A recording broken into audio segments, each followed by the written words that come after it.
The station where our veterans' voices are heard. MBR Talk. Hey, thanks for supporting our channel by watching and listening. Find us on the web at mbradio.us. Yeah. NY born, NY built. What is up, yo? Vanilla Happy Gorilla, Sunday, Big Dog. Another Sunday Untouchables. with Let's your go. favorite Step in the hostess ring like kings of with the block. mostest. Gorilla grip, big dog, never stop. Iron in the veins, no gimmicks, no props. This is hard work, black top and body slops. Ain't no flash, just fists and fake. We run through ropes like we run through It gates. can't be. This is crazy. This bond ain't fake. You hear that roar? That's And the if Empire nobody at Shake. home knows who We this the guy is, this is the big dog. And he did get a tip from the Brooklyn Prodigies earlier on that they had travel issues, but not due to them being scared or anything like that. But oh my gosh, the Vanilla Gorilla and the Big Dog and the Untouchables just inserted themselves into this tag team. Elbows harder than a steel trash can. One shot, knock 'em flat on sight. Two beasts bred for the spotlight fight.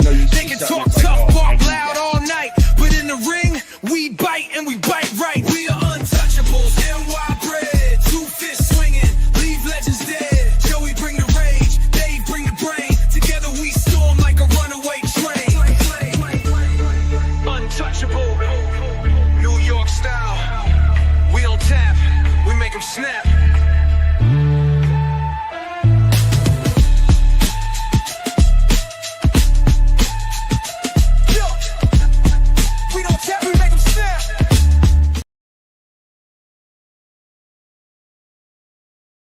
What is up? What is up, yo? It's Sunday Fun Day. I am the Big Dog. He is the Vanilla Gorilla, and we are the Untouchables, one of the best podcasts going all over the internet. Check us out on all streaming networks, YouTube, everything. Check us out. Well, I guess I'm going to call this a turning point of the week, even though we have a couple this week.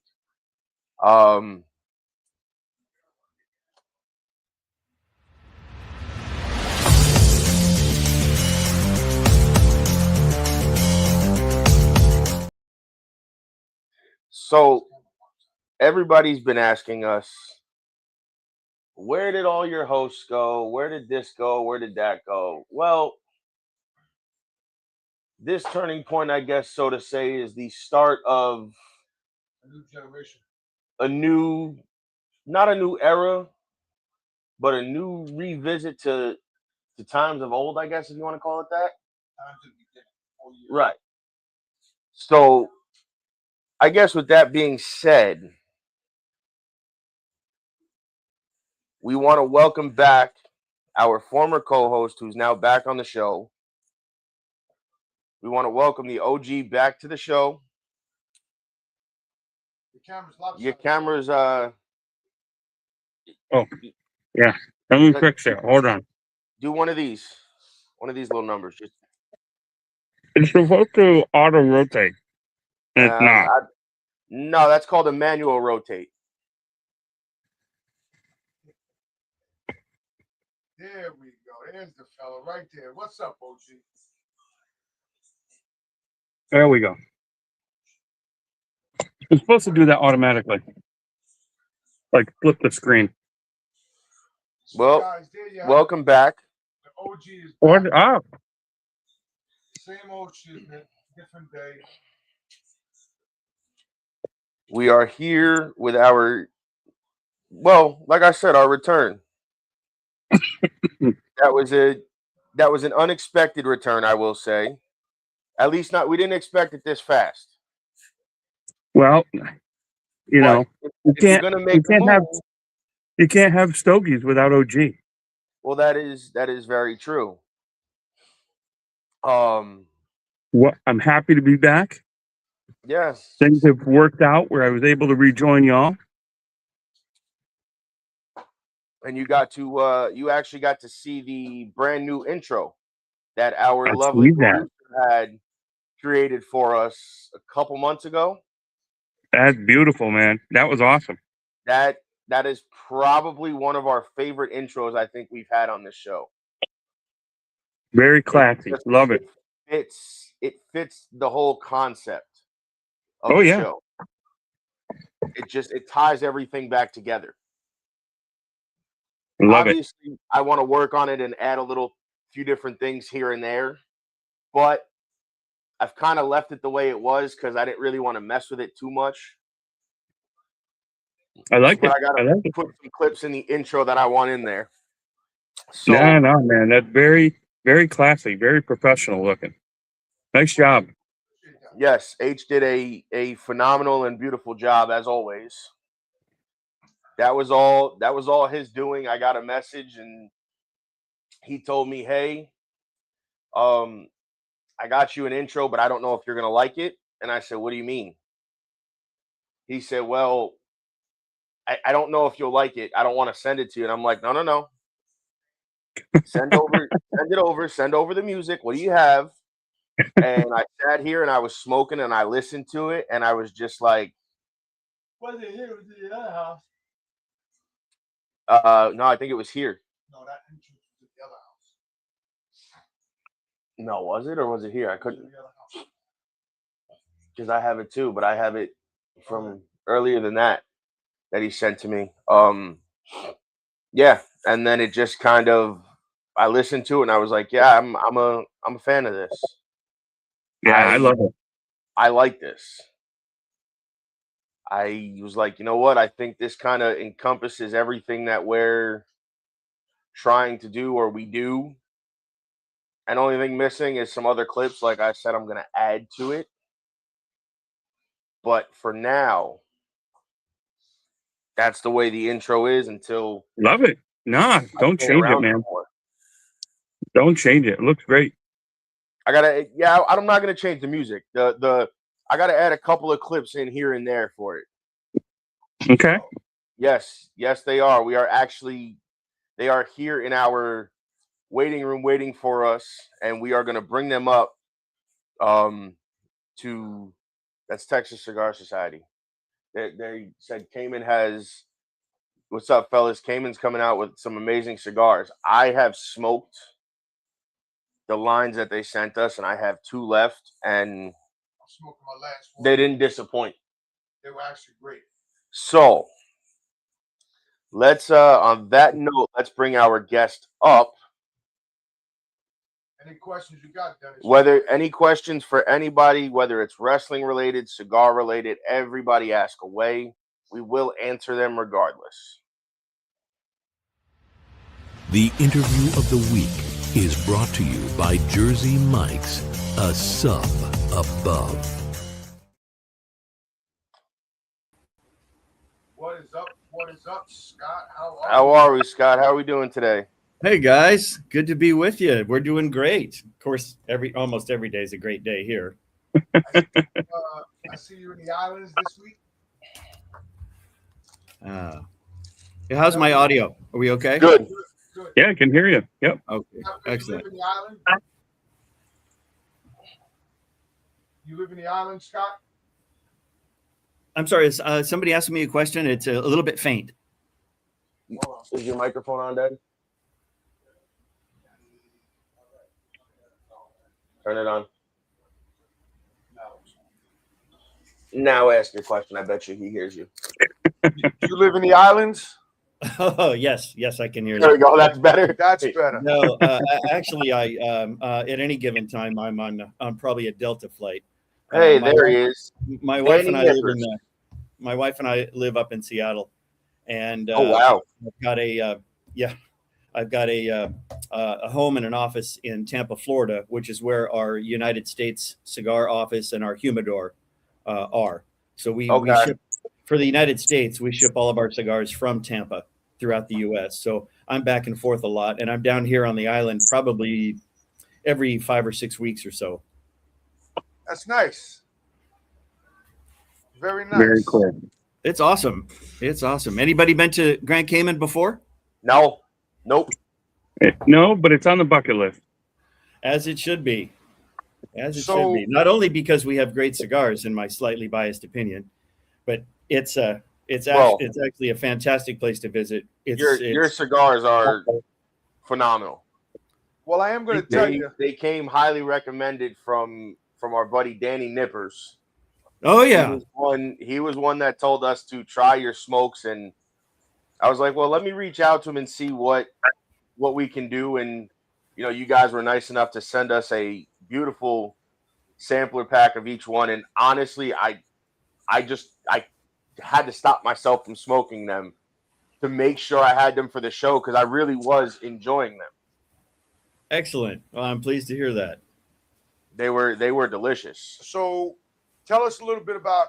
So Texas Cigar Society said the doubloon is his favorite.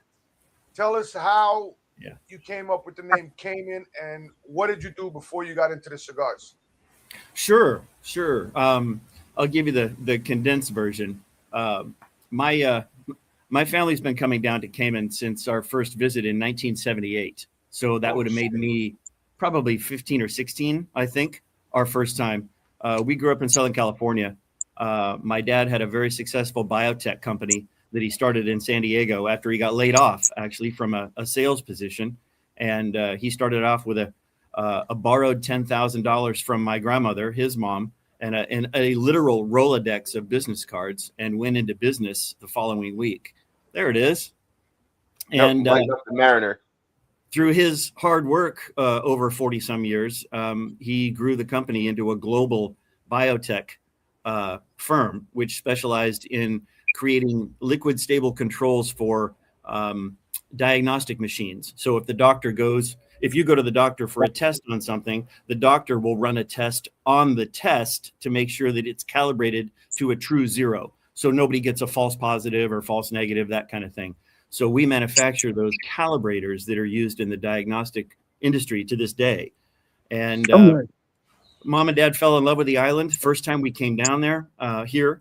And but really things started with my dad and his Navy career. He went to a military institute in Wheeling, West Virginia through high school, and went right into the Navy after that. He was on a carrier group during the Vietnam War. He didn't see action, but it was more of a support group. He was a flight instructor and flew T-28s and trainer aircraft off of the USS Bennington back in the day. And looks like you got a number 2 there.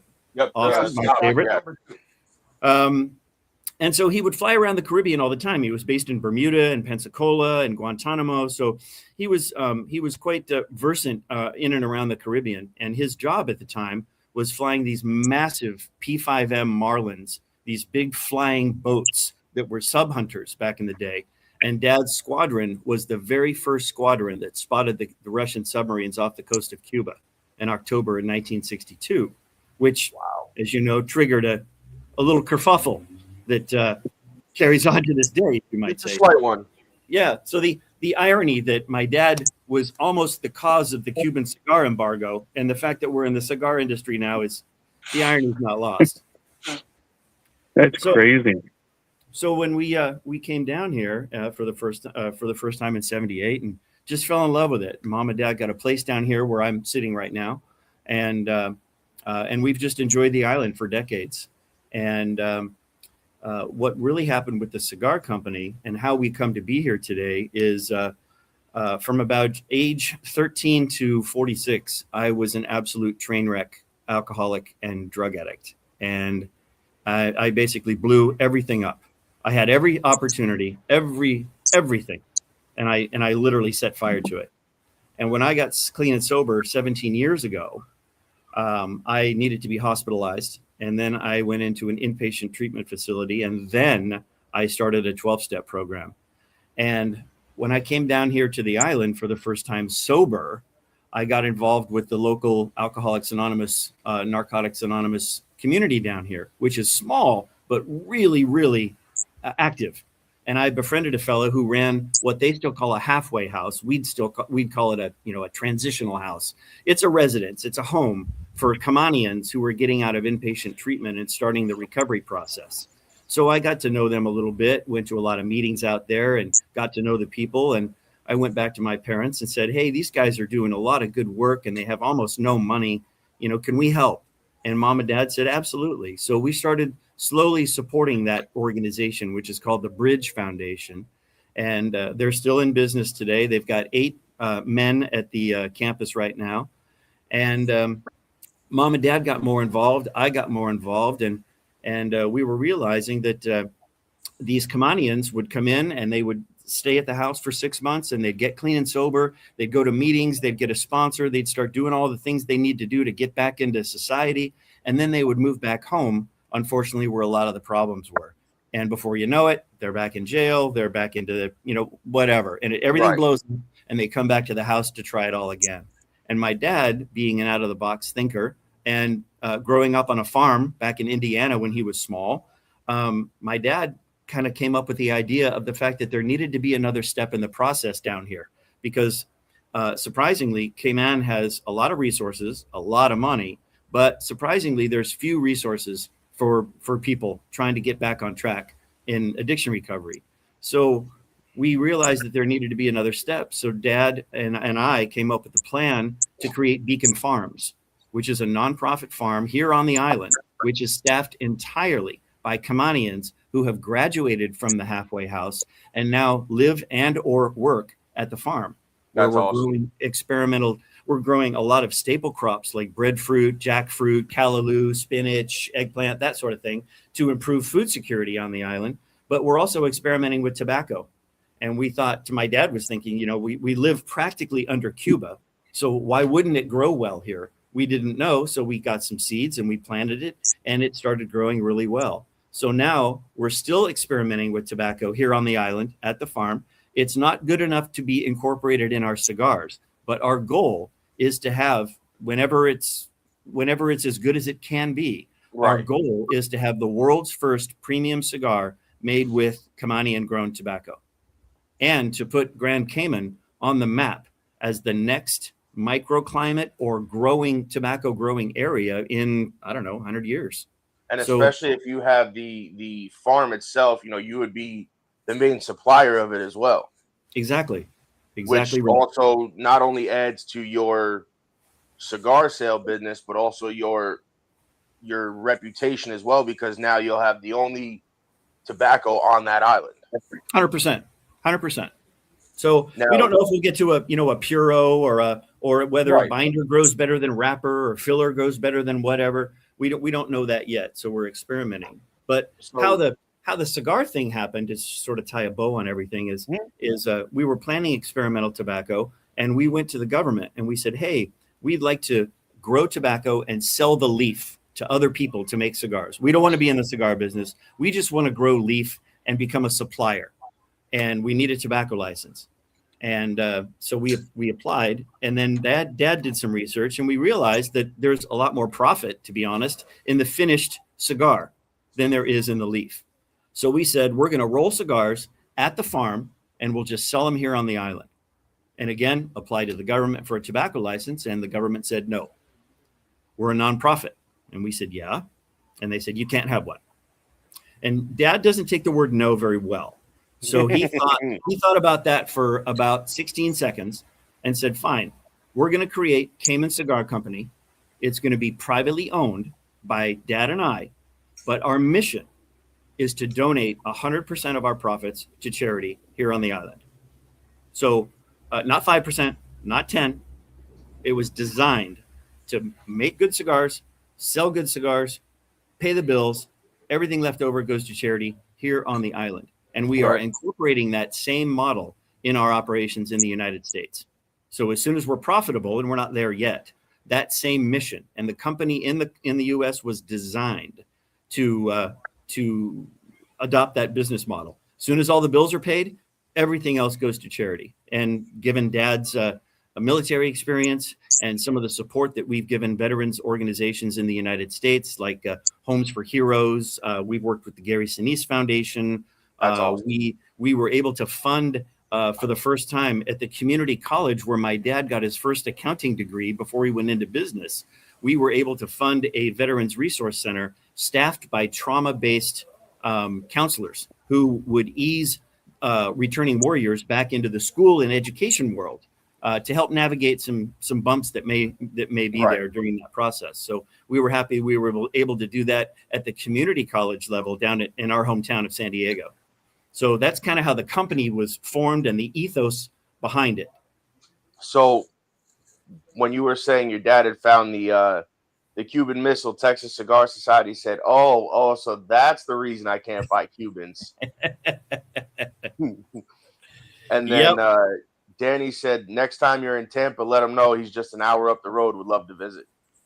Danny is so awesome. I can't wait to meet him in person.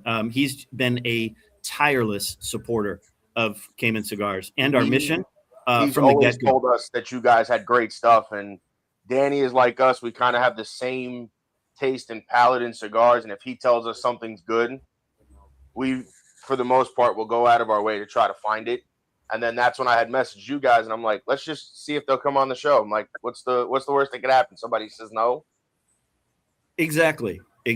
And it's such a great representative, I think, of the cigar community as a whole. Just finding that common denominator that we cut and light and enjoy. And everybody comes together because nothing else in the background matters. It doesn't matter how, what you have parked in the garage, what you make, what you do, how hot your wife is. It doesn't matter. It's all coming together around a common shared enjoyment, and that's what's exciting. I've smoked cigars with people from professional athletes and millionaires to a janitor at a high school. 100%. I was like, you smoke cigars with everybody, and you don't know until you start talking to them. And by that point, you've already had the conversations, and you're already friends. Correct. Exactly. And Texas Cigar Society said, "What kind of tobacco seeds did you plant?" We planted Criollo 98 to start off with. Just because it's a I don't want to say common, but it's a universally accepted kind of seed, and we didn't know what we were doing.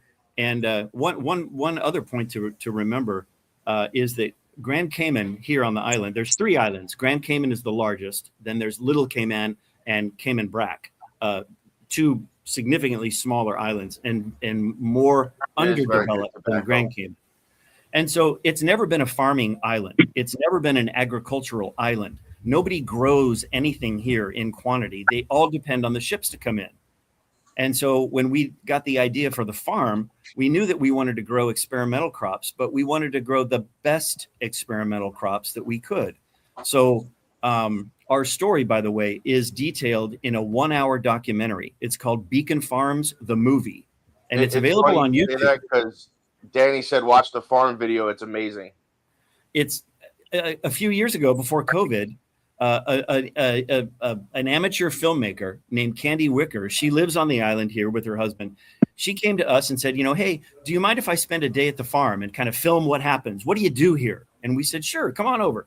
Well, that turned into thousands of hours of video. And on her own time and at her own expense, she created this 1-hour documentary that tells the story that I'm telling you today from start to finish, and how we started with the Bridge Foundation, which turned into Beacon Farms, which ultimately turned into Cayman Cigar Company. And that 1-hour film has won 5 international film awards, including a silver medal at the Hollywood International Film Festival. Candy was named Best Director at the Nice Film Festival in France. It was an official selection at the London International Film Festival, and it was an official selection from an organization called Documentaries Without Borders. So this little film, this little documentary tells our story amazingly, and it's free on YouTube. There's no paywall or anything. It's just Beacon Farms, the movie, and you can see it.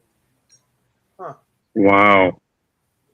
Scott, every time I have a question in my head, you start talking about the question. So I don't mean to be quiet, but you're answering my question before I can get them out there.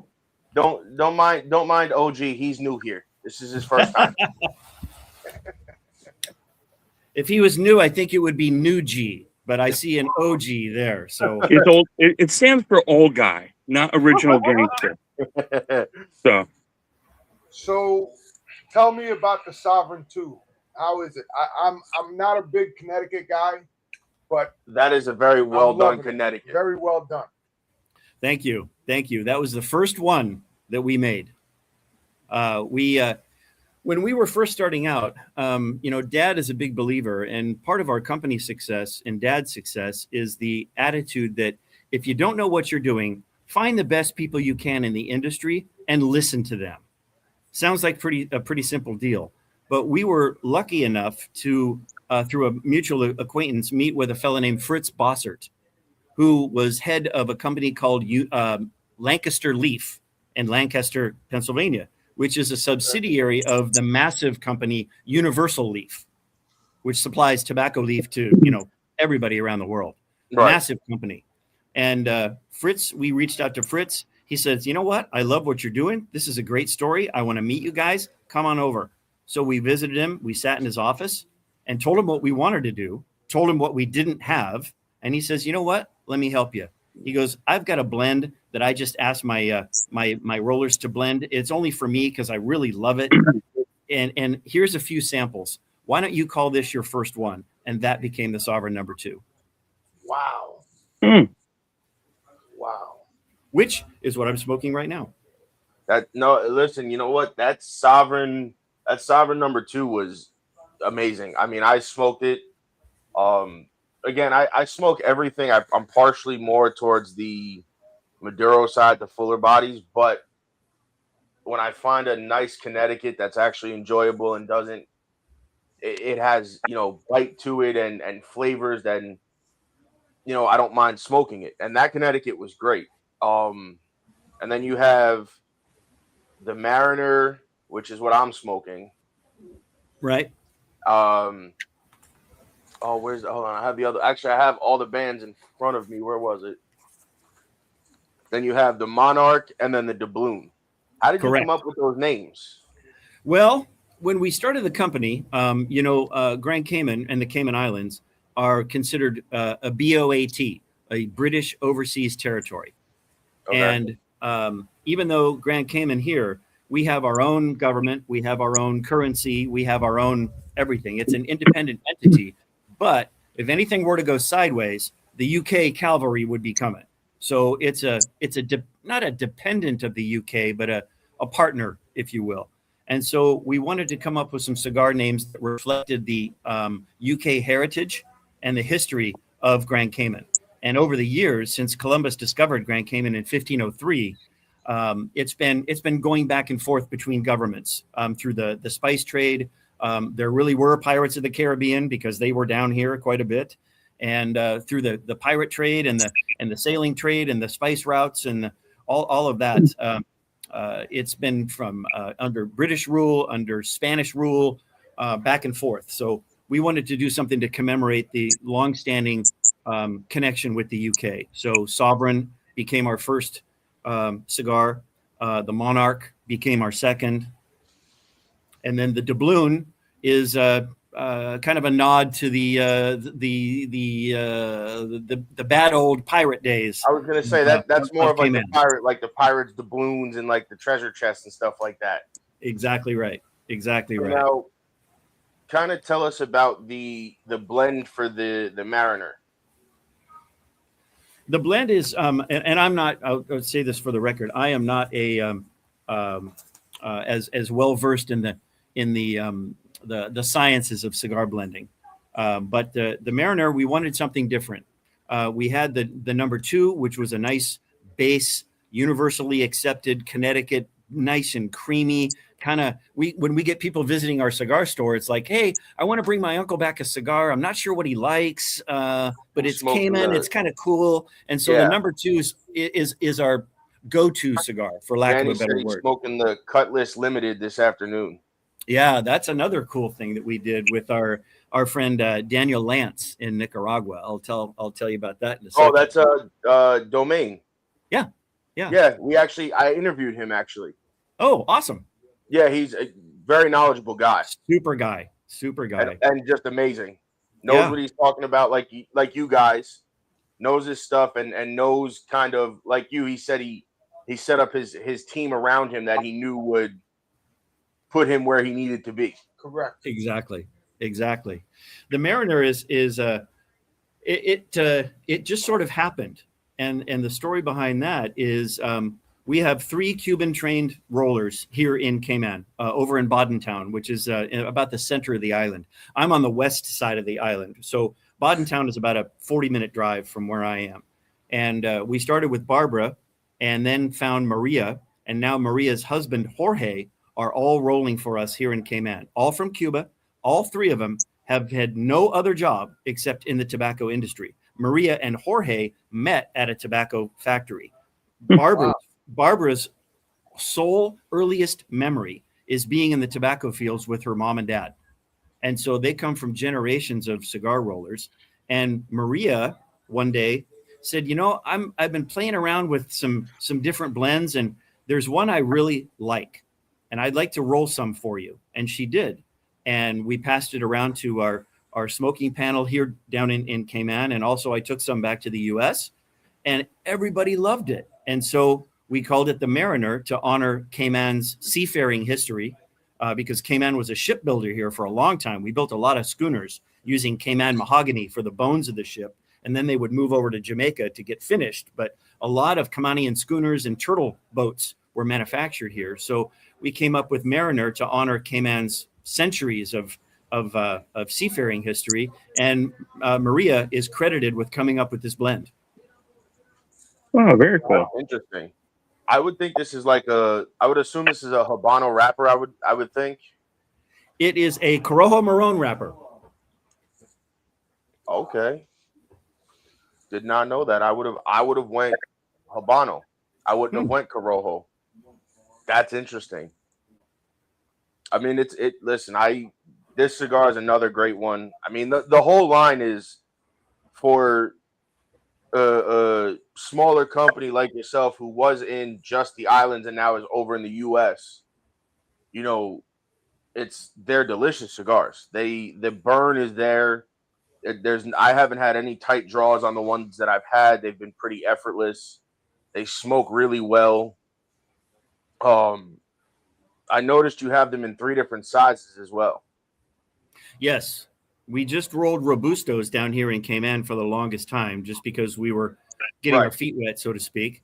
And then when we wanted to bring production up into the United States and establish the company in the United States, we knew that one size was never going to work. So we came up with these 3 different sizes: the Robusto, the Toro, and the Gordo. And we'll have some other ones coming up. We've got a super limited edition that we're going to be announcing at PCA this year. That's the one you guys put on your Instagram the other day, correct? Yeah. Okay. I'm very intrigued by that. Yeah. Because I didn't personally, I worked with somebody that had a similar looking one, but I don't know if it ever came to fruition, if it ever went into production full time. I don't think so. So that shape kind of intrigued me because I had already not worked with, but kind of seen something like that. Mm-hmm. So when I had seen you guys post it, I was like, I'm like, somebody's doing it and actually, pulling the trigger on it. Yep. And that person is Daniel Lance. Okay. Yep.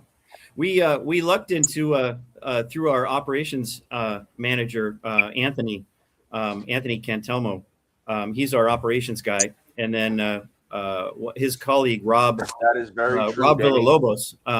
Rob is sort of our IT website guy, but he runs a few cigar lounges in the Phoenix area, and they've been friends with Danny for a long time.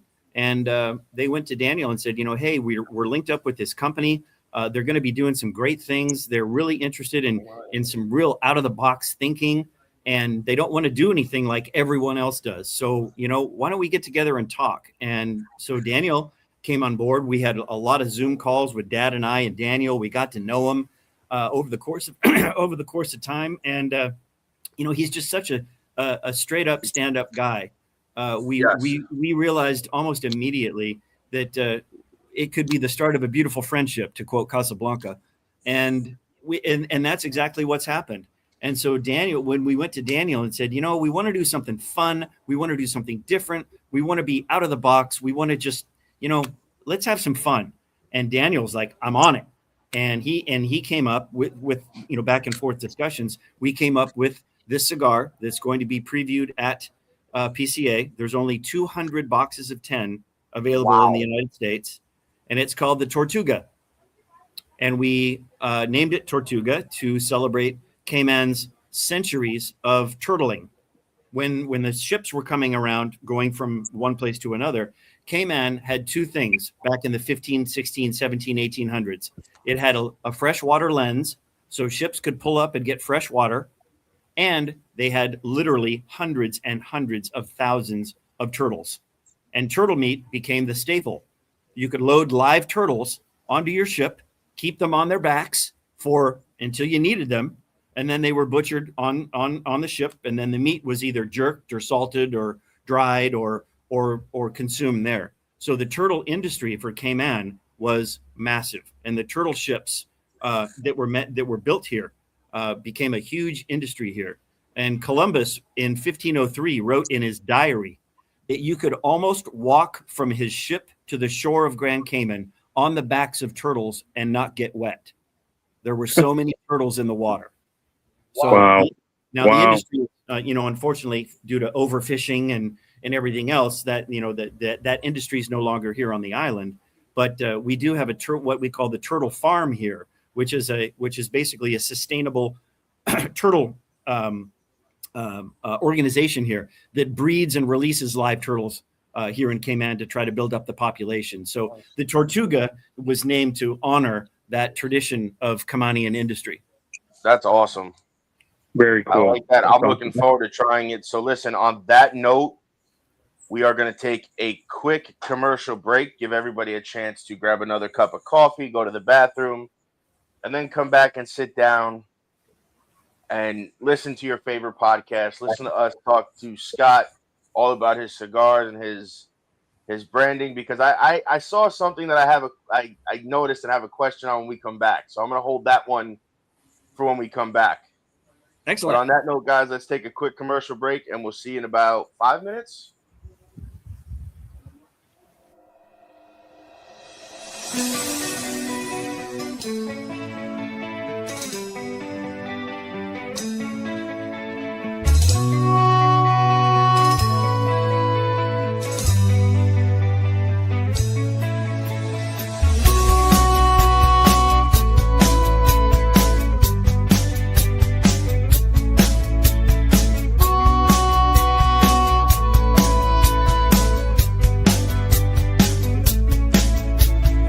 It ain't fair.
back.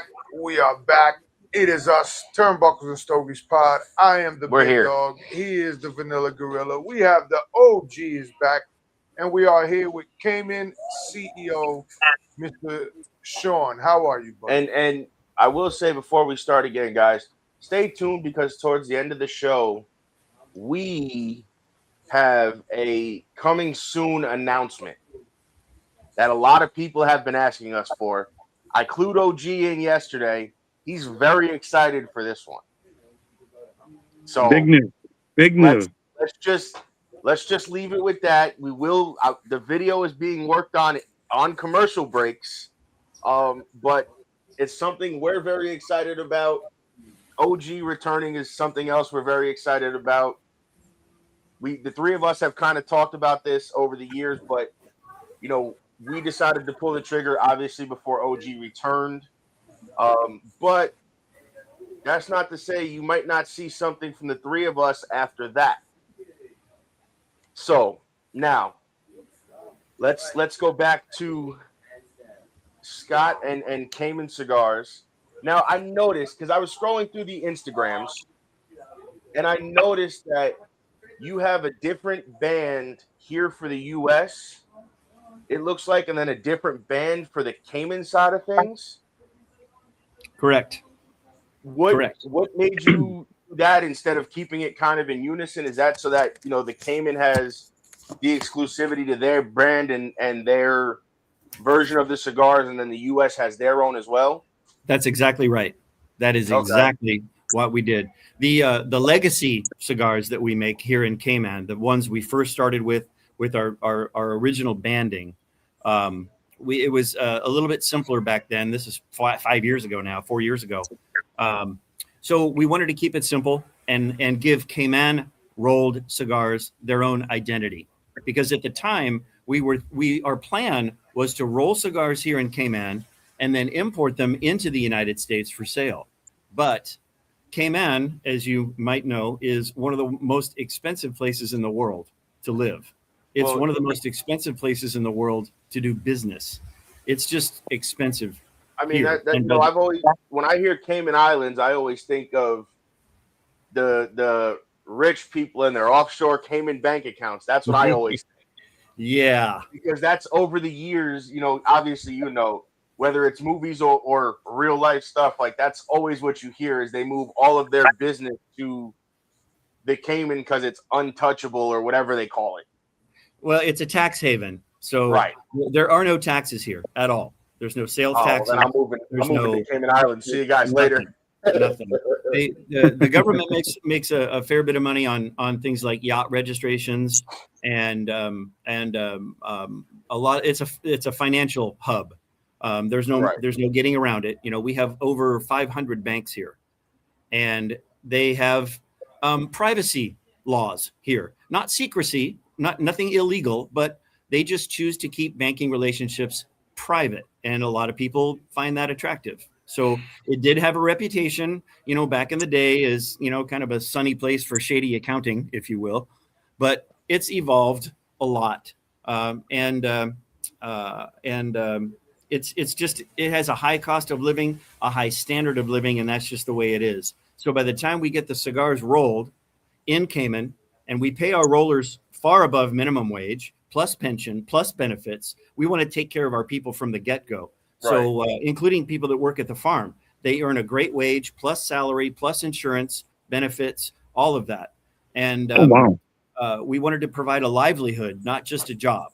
So by the time we get those expenses done in Grand Cayman, then import to the U.S., plus pay the duty, plus the taxes, and then get it ready for sale in the U.S., we realized there's just no way that we could make that happen economically, which is why for the first round of cigars that we have here, we went and partnered with Ostos Fernandez at Tabacalera La Isla in the Dominican Republic.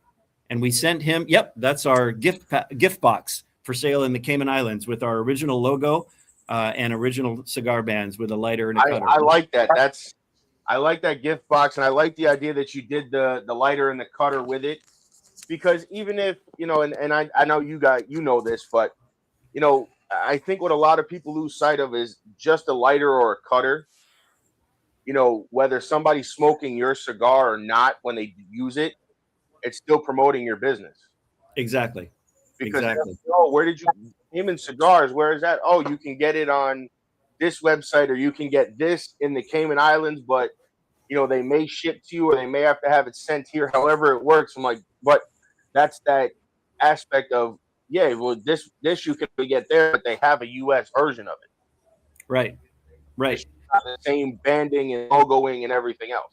Exactly. And that kind of ties into my rather long-winded response to your question. We designed the banding and the boxing and the labels here in the United States to be different than Cayman for a reason. And once we decided to enter the US market, you know, my dad is of the opinion that if you're going to do something, you might as well do it big. And if you're thinking about something, you might as well be thinking big about something. So we knew what the heavy lift was going to be.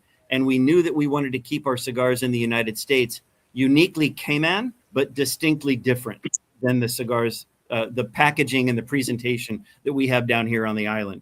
So our cigar band, for example, on the new cigar bands that you guys have right there, you'll see that the design itself, it borrows a little bit from Neptune, the god of the sea, with the trident. It also looks a little bit reptilian if you focus on it. And that's in honor of the original Cayman crocodile that is now extinct. It was called a Cayman, Caiman, and it was a small kind of alligator crocodile thing. And so we wanted to incorporate that into the logo. And then the 3 stars at the head of this trident represent the 3 Cayman Islands. Okay. You know what, Danny? We're not friends anymore. So Danny said, don't be mad. Danny said, Joey, don't be mad. I have the Cayman legacy and the American line too. You know what? We're not friends anymore, Danny. Danny, feel free to send some legacies over here, buddy. So Scott, if I can ask, by the way, formally introduce myself. My name is Dennis. Everybody calls me OG. I was one of the founding fathers originally for Turnbuckles and Stogies with Joey and Dave. And I stepped away briefly and now I'm back.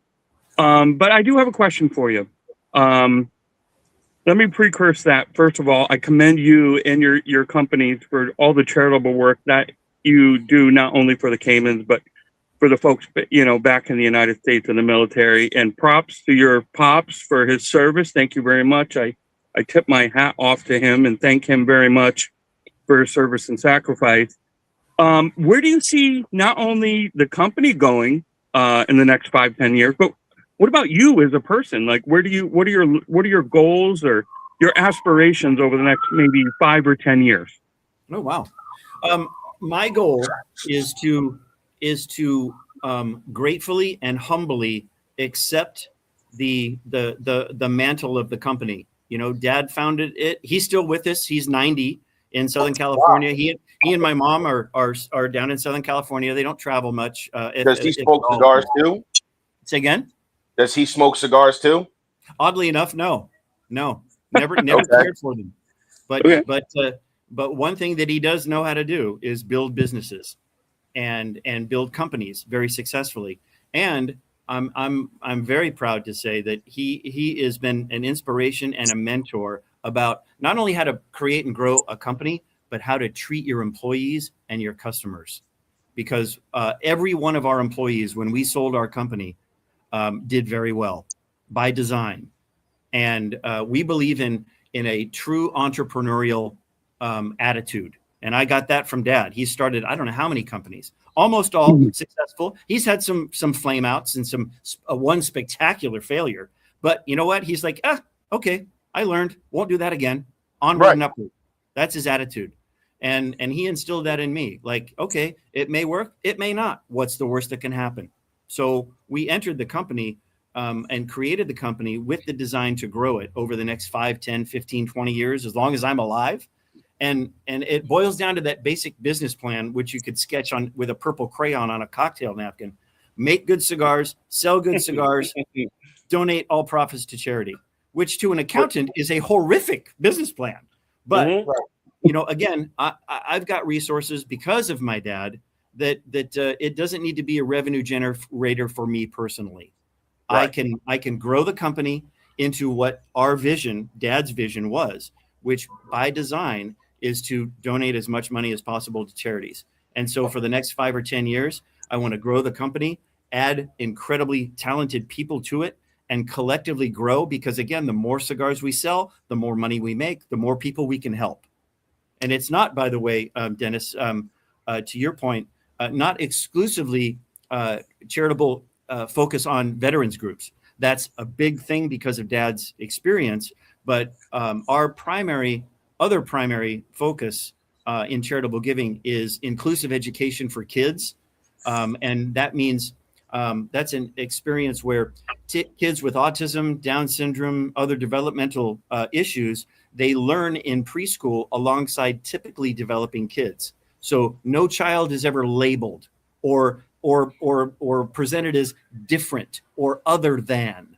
It's based on a concept in Seattle, of all places, where my nephew was able to join. He was diagnosed with autism 20 years ago, and we were able to get him into this inclusive learning environment, which from being diagnosed as nonverbal 18, 19 years ago, my nephew now speaks 2 languages and plays the French horn and is a sophomore at a mainstream college outside of Seattle. So we replicated that program down here in Cayman. And our hope with cigar revenue is that we can replicate that inclusive learning model to kids throughout the Caribbean, because a lot of islands don't have the resources that Caymanians do. I mean, there's a lot of money here. We can do a lot of things. But what about the family in Jamaica or Barbados or Cuba or Antigua that don't have those kind of resources? We want to replicate that inclusive learning model as far as we can. So that's just one opportunity. I got goosebumps. You're giving me goosebumps. That's amazing. That's amazing. My 19-year-old has autism. He's highly functional though, super smart, but he's got a learning deficiency. So we had quite the struggle, as you can imagine. But that's amazing. And again, I tip my cap to you for the amazing work that you're doing, not only for cigars, but for the world, really, for everybody.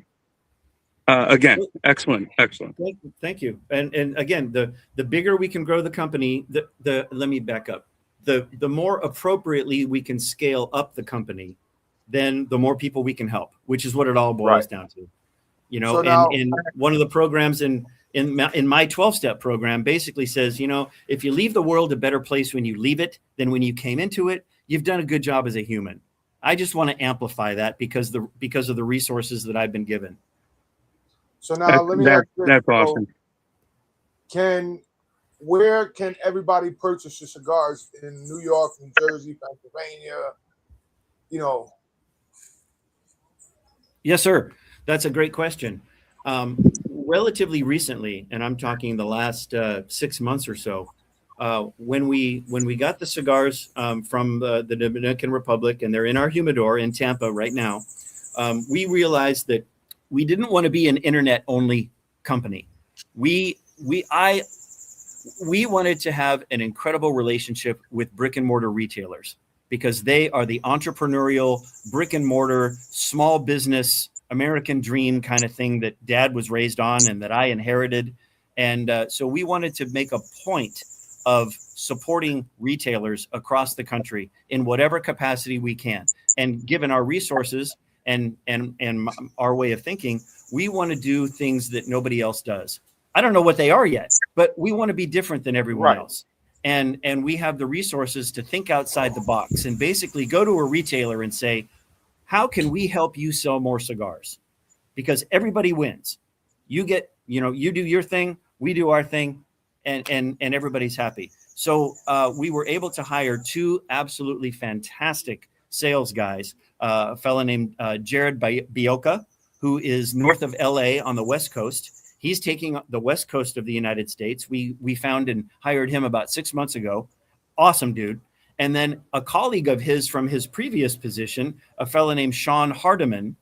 He lives in Rhode Island. And Sean is now, as of a month ago, he's going to take the East Coast for us.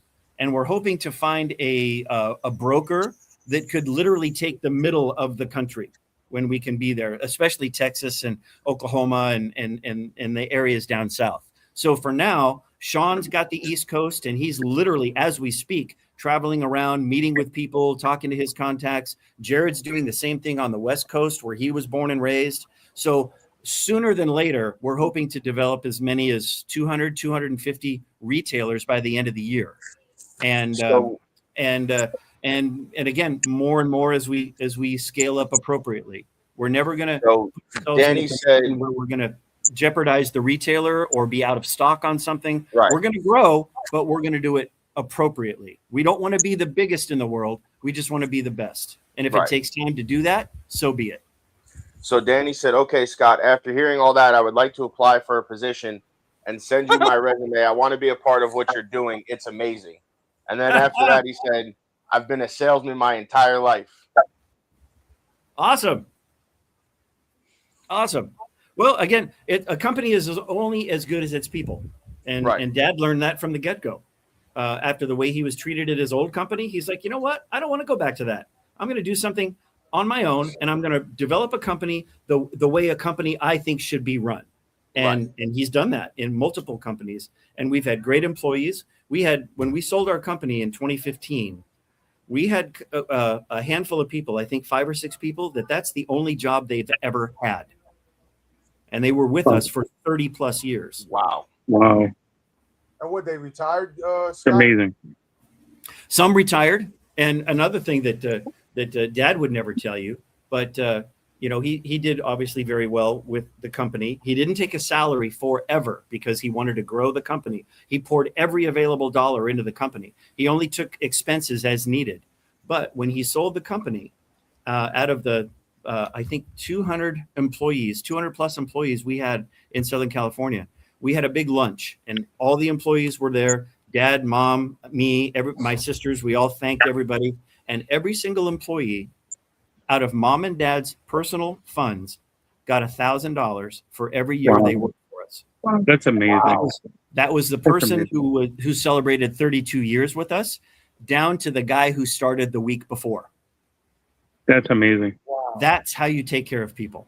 That's Absolutely. Why we lost 100%. A total of 10 people in 35 years. 100%. That's awesome. Absolutely, 100%. That's crazy. That's awesome. Retention, and because you treat everybody as essentially a family member or a very good friend that you don't want to see go anywhere.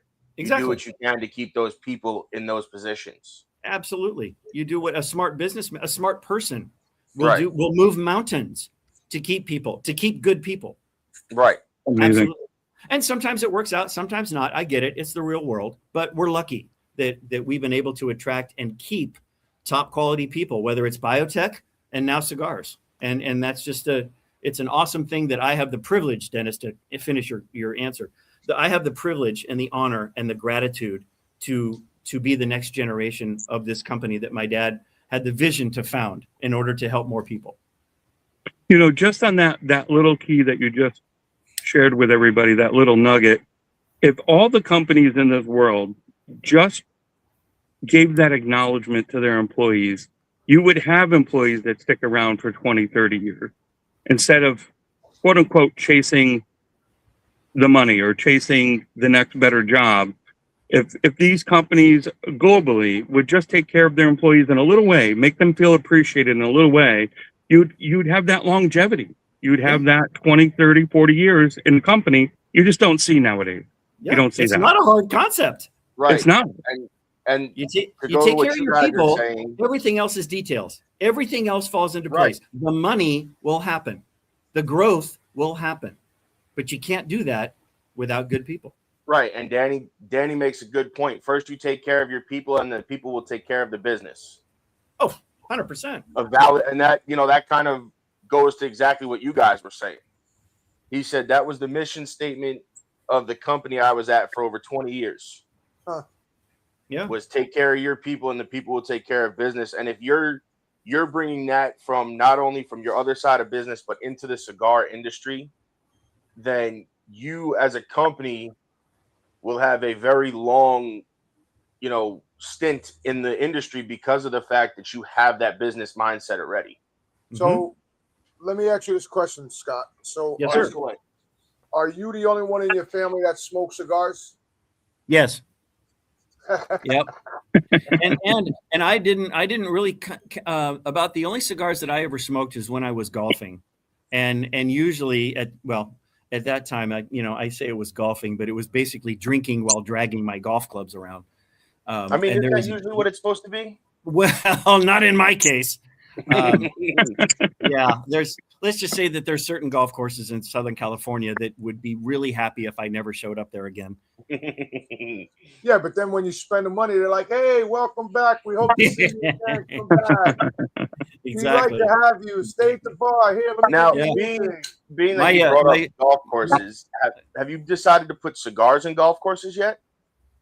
Yes, as a matter of fact, to the extent that we can. Again, we're just now getting some runway underneath us with Jared and with Sean, right. And we're hoping to develop with Jared and Sean's help to be in certain golf courses. I don't know how many or where or right. any of that, but the opportunity is out there, and we've got fantastic talent in Jared and Sean. So when the time is right, it'll happen. We're not going to rush it. If it's meant to be, it'll happen when it's supposed to. And I'm the only one that smokes cigars. My go-to was a Macanudo Portofino because I didn't know anything, and that was just like, oh, this looks good. I'll try it. Smoked a few on the golf course, and then a few more, and that was it. But in Seattle, it's raining about 10 months out of the year, and I don't want to stand outside and smoke. So usually, I smoke more when I'm down here and in Tampa. So now, how did you meet Anthony? Anthony was a consultant with a company that we were working with back in the day not back in the day, I guess it's only been about 3 years ago or so. And Anthony, we recognized, was just an amazing guy, had a lot of knowledge, and we asked him to step on board as a consultant. And he was able to over a period of time, and separated himself from his prior engagements and came to us as a consulting operations officer, and he's based in Phoenix, and he's doing a great job for us. He's overseeing the blending process with Daniel down in Nicaragua, and couldn't be happier. And now is that who makes your cigars as well as Daniel? Correct. Okay. Correct. Yep. I mean, I've smoked his cigars as well, so you guys are in great hands, obviously, between the two of you, and with you guys and him kind of combining, and you knowing, what you know and him knowing what he knows, you guys have that kind of perfect partnership. Exactly. And it was Anthony's suggestion, really, that we sort of improve our portfolio because our Dominican cigars are wonderful, as you know, but Anthony came to us and said, there's a part of the market that we're not looking at. And I've known Daniel for a long time. He's a straight up guy. I told him about what we're doing. He's really interested in getting to know us a little bit. And maybe there could be some synergy there. And sure enough, over the course of some Zoom meetings, we got to know Daniel and really were impressed with him. And he says, hey, I love what you're doing. I'd love to be a part of it. How can we work together? Which was music to our ears. And we said, well, why don't we do a collaboration? And and we did, and it's called the Doubloon. And the next collaboration is called the Tortuga, which is going to be out next month. And so then you guys we got a few more. We got a few more, and then it became part of your core line. Bingo, exactly right. So let me ask you: everybody has setbacks in life and hardships, and I'm not asking about particulars. What I'm asking is, how did you and your company overcome obstacles and setbacks? Like, what mentality did you use to get past that hurdle to propel yourself forward? I mean, that's practical, like some practical life advice, really, for anybody in any situation. How did you and your company overcome obstacles and adversity? That's a great question. And it goes back, I firmly believe, to my dad's early education. He was lucky enough. He lived in Wheeling, West Virginia, of all places, kind of the birthplace of the Conestoga cigar, which became Stogie back in the day. So there were a few cigar factories in Wheeling, but Dad was able to go to a military institute called Lindsley, and it was a male only military institute where he completed sixth grade through graduation, and that instilled in him the ethos that he carries to this day. And the motto of the school is forward and no retreat. And he embraced that. He's living proof of that. And then he's learned from his setbacks and his failures. I've certainly learned from my personal and professional setbacks and failures that, as long as you're on this side of the earth, it's a good day. And yeah, it may suck and it may be awful, but you know what? You suck it up, put the Band-Aid on your knee, dust yourself up, and move on. And that's what Dad's done. Even in the face of failure, losing millions of dollars in companies that hadn't worked through various different things, he's like, oh, okay, well, that was a mistake, or I won't do that again. Or more importantly, he's like, I learned what not to do next time. And that's what governs us. Right. No, listen, you guys have a very good thing going. That's for sure. Thank you. That's for sure, because I've noticed and in doing this podcast and,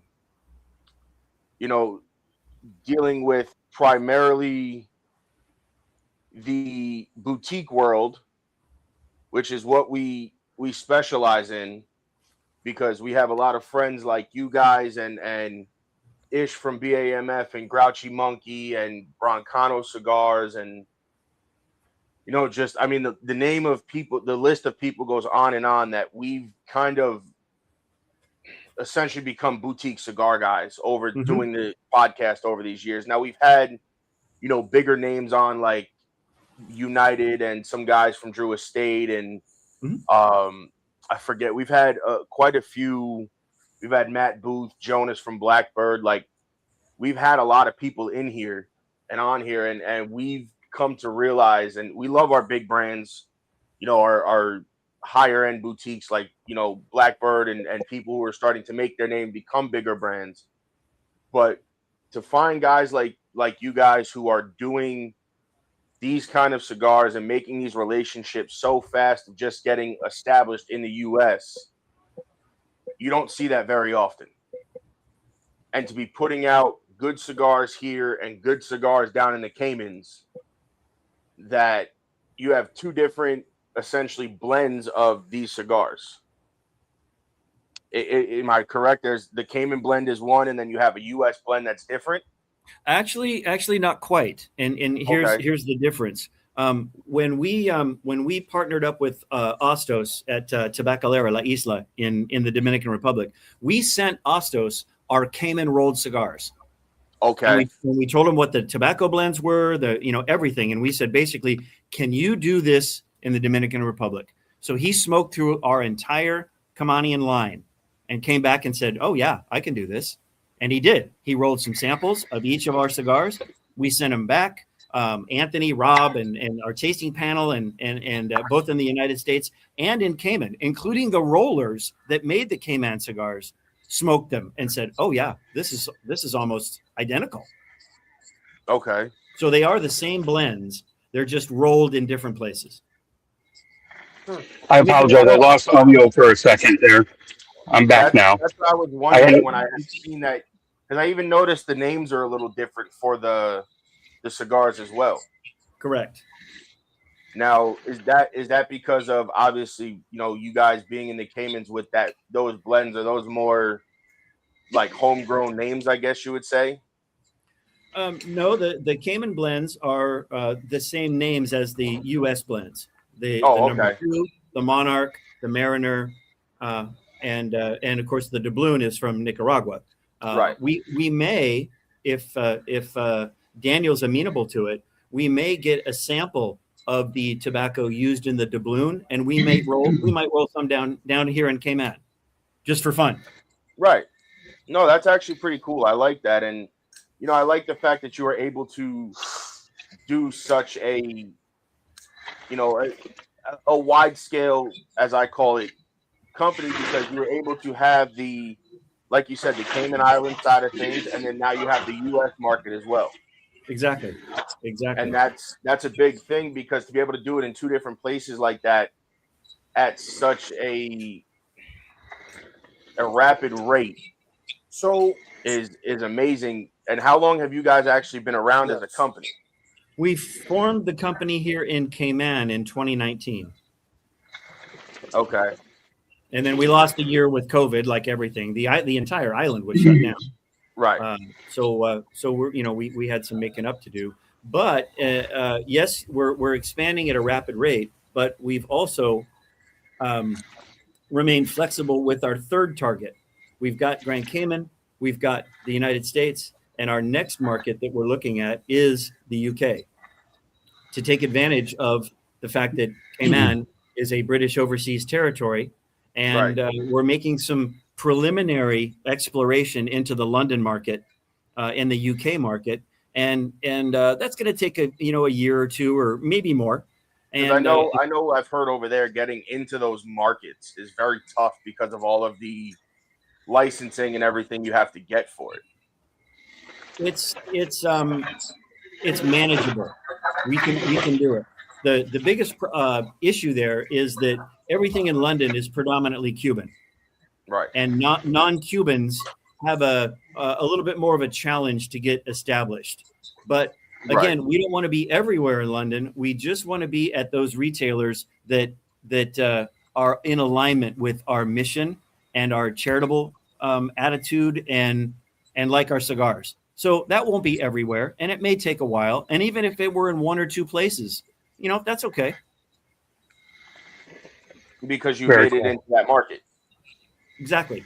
And who knows? London could be a springboard to other places, Singapore, Hong Kong, Macau, Monte Carlo.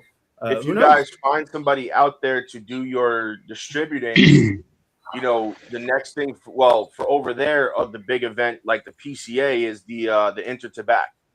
Yes. Yes. Which is something I would, if that's the market you guys want, like you said, you want to go into that market. If you guys can get over there and be able to do that show, I know that helps a lot of companies get into that market over there because it gets you in front of all of the retailers and some of the consumers as well. Correct. Absolutely. I went there 2 years ago. I went just to see what it was like. Right. And it was pretty awesome. And then given world events, I don't know if we're going to be attending the World Tobacco Conference in Dubai. It's slated for November, but a lot can happen between now and then. Mm-hmm. And if we don't make it this year, I think I might go next year just to get the lay of the land, because we've heard from some contacts that we have through the Cayman Islands. People also have homes and businesses in UAE and Dubai. Dubai may be a good market for us, but I know Dubai is wait and see. I've heard Dubai is a great market for over there, as they call them, the New World cigars. Exactly. I've heard Dubai is a great market for that. Over there it's like a luxury thing. Exactly. Guys, like over here for us smoking cigars, you can be an everyday guy and still afford them, so to say. Exactly. Where over there, it's a completely different story. Exactly. And it's a little bit like what little I've learned about the Asian market as well. The Asian culture and Middle Eastern culture, especially cultures with resources, they love everything Western. Yes. And everything that is rightly or wrongly associated with wealth and status. 100%. Premium cigars, super premium cigars, your hand blended whiskeys. I've been out of the drinking game for a long time, but the Buffalo Traces and the micro blends. Yeah, all of those that are things released in limited quantities for 6 months and then they're gone. Bingo. And it's all about in some cases it's all about bragging rights of what you have in your collection to show other people in those cultures. And of course that's certainly coming with a product that we have, the quality that we have, coming from a place like this that already has sort of the, like you mentioned, that sort of ingrained status as a pretty significant. And then you can even do your limited edition exclusively for, if it's in Dubai, you do the Dubai market exclusive, and then you come up with a whole different blend that you can't get anywhere else. 100%. And then that puts you, like you said, on that super premium limited. Can't find them, can't get them. Once they're gone, or you have to know somebody. Yes. Or, you know, the only people that might smoke them are guys like us who are on a podcast to, you know, for you to say, hey, here's our, you know, Dubai market exclusive. Let's go on and talk about it. And you guys are going to be one of the few select in the U.S. that have smoked them as far as podcasting goes. Correct. You know, Exactly. and that's where, like you said, stuff like this, stuff like, you know, cigar reviewers, a lot of that comes in handy because now you're building the suspense of it where everybody's going to try to find someone they know in that area, or if they're in that area, they're going to go pick them up and then bring them back here or bring them to where they are and say, hey, I got, you know, the Cayman cigar Dubai exclusive. Exactly. And you guys can't get it. Exactly. And that puts you in that, like you said, that wealth, super premium, you know, can't find them, can't get them. If you're lucky to smoke them, that's great. If not, then that sucks to be you. Absolutely. And then you may even do a one-off and release them in the Caymans in the States one time, and then they're done. Of course. Absolutely. Again, you know, nothing is off the table as far as we're concerned. And in terms of the Middle Eastern market, one thing I've learned is, you know, it's not my dad's Middle East anymore.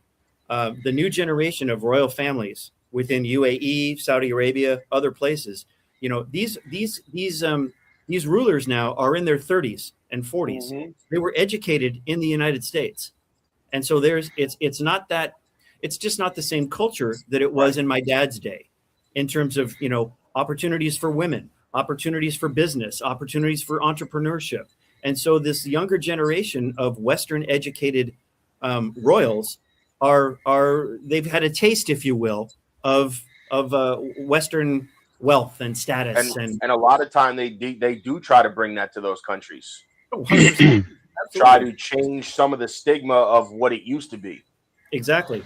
And if we can do that through cigars, you still have your countries that are still stuck in those ways, and that'll probably always be stuck in that way. But again, that's their culture, and we don't judge their culture. They do what they want to do. We're just here to smoke cigars and have fun. Exactly. And who knows what could be done over a conversation and a cigar in Dubai one of these days. Exactly. You never know. So besides the Tortuga, is there anything else we can expect from you guys this year? Yes, as a matter of fact, the Tortuga being our limited edition, we've also incorporated a brand new cigar into our portfolio. It's also made in Nicaragua. It's a box pressed cigar called the Broadside, and it's Nicaraguan tobacco with a broad wrapper. Wow! It's gonna be like a Maduro. Exactly. It's done by Daniel Lance, and try that one. It's I've got samples coming. Actually, I haven't even tried it yet. I've got samples coming as we speak. I leave for Tampa tomorrow, and I think there should be some with me. I'll get some samples to you. We named it the Broadside for a couple reasons. A, it's broadleaf, so it's easy to remember. It's a box press, which is sort of broad on all sides. It does sound delicious, Danny. You're right. But the term broadside is actually a sailing term back in the pirate days, when you brought your ship broadside to your enemy to maximize your cannons for maximum firepower for whoever you were targeting. Right. So the broadside is going to be available at PCA for the first time. I was just going to say, are you guys going to release that and the Tortuga at PCA? That is correct. Yes, sir. That's awesome. Okay, yep. So fantastic. So Scott, we'd like to thank you for coming on. And real quick, before we do that, what is the price point on your cigars? Yes. And where can everybody follow you guys? And do you guys have a minimum if shops want to order from you? Let's see. We don't have any minimums. And Scott at Cayman Cigars or info@caymancigars.com is the easiest way to get a hold of us. And again, Jared and Sean are supporting our retailers, and any retailer out there can reach out to info@caymancigars.com and be connected with Sean or Jared, myself. You know, we'll do whatever it takes to make it happen. Price points vary, but as I recall, and I haven't been to a lot of our retailers in the United States because I've been down here and back and forth, but I want to say that we are in the 13 to 17 retail, which really isn't That's bad. not bad. That's a good price. That's It's about, sort of depending the on where sweet you spot, go, that's if you about will. average now. Yeah. That's about average. So you guys aren't overextending you're not one of those people who are, oh yeah, they're great, and you're paying, $25, $30 for them. Yeah, because we've seen that. We've seen that where they're like, oh yeah, they're great cigars. What's the price point? Oh, 25, 26. I'm like, okay, yeah. And then you smoke them, and it's like they're not up to that price point. Exactly. And it's like now you're just kind of being greedy. Yeah. Where you guys, like you said, with your business model and everything you guys do, you're also not overpricing. Obviously you guys could charge that $13 to $17 range is like perfect. Even if you hit maybe that 20, you would still be right in the ballpark because the cigars are fantastic. Yeah. And that's what we wanted to do. And we didn't want to do, the one thing that we didn't want to do is have that attitude that it's some rich guy's folly. It's some rich guy's project. I sold my company for $1 gazillion and I've always wanted to have a cigar company. So this sounds like fun.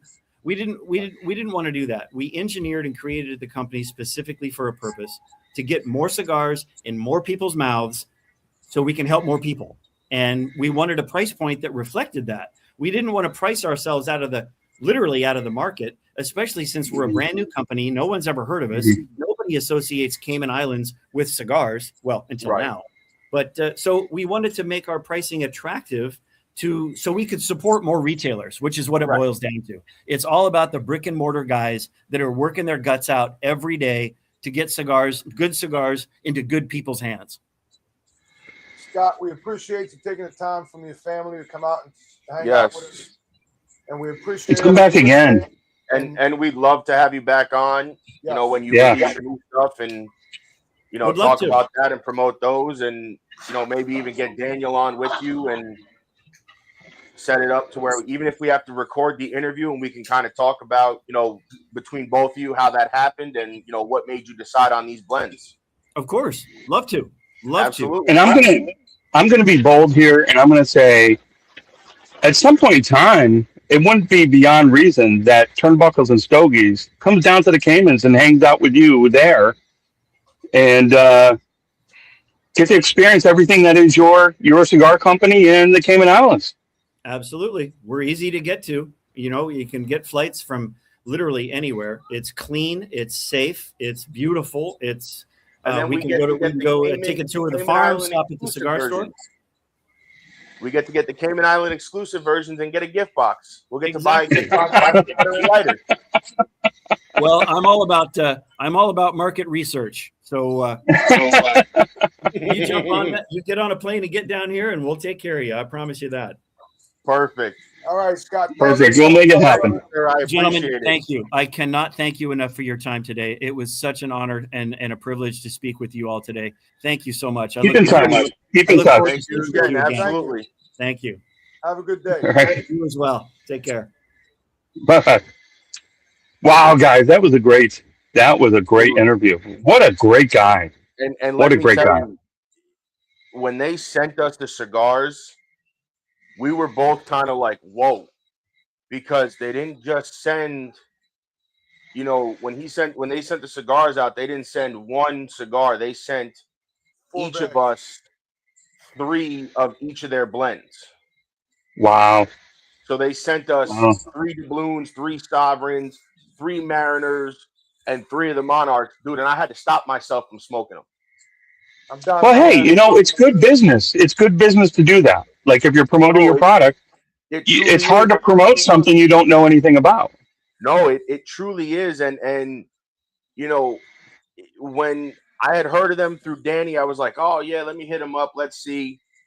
And, when I sent them the message, they were like, yeah, we're absolutely open to do it. Send us your address. How many people? I was like, well, there's 2 of us. And I was like, okay. And then, dude, I got the box and I opened it and I was like, all right. Whoa. I was like, they sent 3, okay. And then I'm pulling out the bags. I'm like, oh, they sent, 3 of each one. Okay, whatever. We'll divide them. And then I kept pulling. And I was like, oh, they basically sent a box because they had 4 blends. They sent 3 of each. I said, so that's 12 for him and 12 for me. I was like, whoa. Yeah. He goes, what'd they send? I'm like, here, poof. And I plopped the 4 bags on his chest. He was like, whoa. So that's awesome. I mean, listen, dude, So now we got 4 minutes left. Yeah. To make our So, announcement. all right. So this is an announcement that has been a long time coming. We've talked about it privately.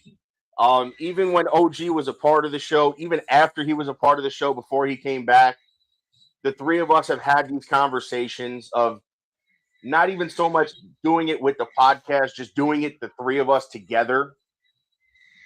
And this was an idea we've run and thrown across a wall and everything else. And basically, I had came across somebody, just to give a quick little backstory. 3 minutes left. Yeah. Well, just a quick little backstory. I came across somebody. They were saying, let's do this, let's do this, let's do this. I'm like, we can't right now, whatever. Long story short, he put an offer on the table the other day. I couldn't refuse it. It was too good of an offer not to say yes to. And, it's a quick little video because I don't have certain things in hands. And you'll see what I mean by the video. But I just put this video together real quick on our commercial break for you guys. So I'm going to play this clip. And you're just going to have to watch it. There's no music. I apologize.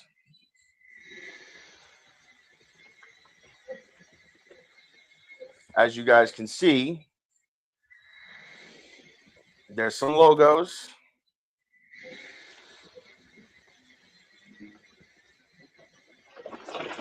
What's that? Yeah, buddy. That's what I'm talking about. Coming soon. Coming soon. Coming soon. Coming soon. Big news. Stay tuned. There will be some stuff coming soon. If you can't put context clues together from that, I can't help you. And on that note, you have to pre-order. Well, yes, you're going to pre-order. Details soon. Details soon. Details will be coming soon after I do my phases and it's finalized and I have everything that I can show you. But from what you've just gathered, you should know what that is by now. So on that note, I got goosebumps again. On that note, guys, it's been fun. Stay tuned. Check out next week where we have Harem Solomon Cigars. Have a good day. Take care. Life is like a duck. Tough times don't last, but tough people do. Here at Military Broadcast Radio, we're teaming up with our friends at Die Tired, the veteran-friendly music band spreading strength, resilience, and mental health awareness one shirt at a time. And check this out. Their brand new shirts feature broadcast beaker right on the breast pocket. A reminder that you can weather the storm and you're never alone. Shirts are only $25 and proceeds support giving veterans a voice. MBR's mission to teach veterans how to podcast and videocast. Because when our vets are talking, they're not overthinking. They're not second-guessing. Together, we stop the 22 stigma. Grab your shirt today at mbradio.us and hit the shop. Or go directly to toramerch.printavo.com/merch/dietiredband. That's toramerch.printavo.com/merch/dietiredband. Suit up, stand strong. Remember, we're unduckable together. You're built tougher than the storm. Ladies and gentlemen, thank you for tuning in to Military Broadcast Radio. As we wrap up today's show, we want to remind you that the podcast of today's episode will be available right after we go off the air. So if you missed any part of the show or want to listen again, be sure to check it out And remember, we're here to support and honor our veterans. Your stories and experiences matter, and we are committed to giving you a platform to share them. That's right. We're here to give our veterans a voice. So don't forget to catch the podcast and stay connected with us. Giving our veterans a voice.